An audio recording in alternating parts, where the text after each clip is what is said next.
The Monumental Bronze Company of Bridgeport, Connecticut made most of the zinc carbonate markers that were sold across the United States beginning in the 1870s. Those tombstones were marketed as white bronze, a name that made them sound elite.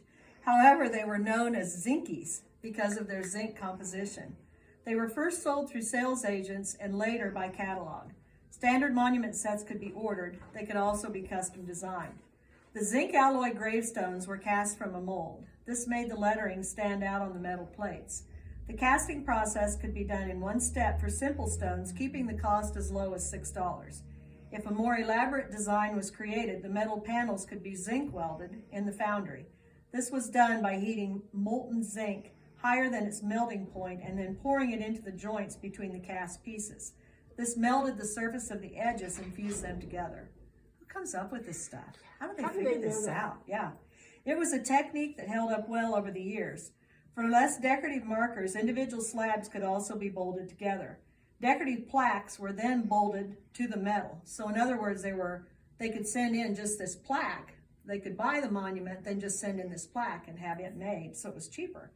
The removable plates could be updated when desired. Once the zinc markers were completed, they were treated to give them a finish that simulated the rough appearance of stone. Although they were hollow, the final products were still heavy, since zinc weighs more than iron. Besides being cheaper to make than a stone marker and easier to customize, the zinc also didn't turn green when exposed to the elements. In addition, their metal surfaces warded off moss and lichen, which were attracted to the granite stones.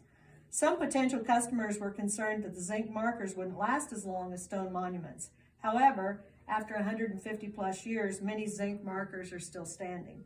Weight can be a problem though. The heaviness of the large monuments has caused some of the bases to crack over time. White bronze markers are more common in old cemeteries in the east than they are in the western United States because of early accessibilities. They are scattered all over though and are fairly easy to identify if you know what you're looking for. We have some in our cemetery at Jewel. Legend has it that these hollow markers were used to hide messages and contraband.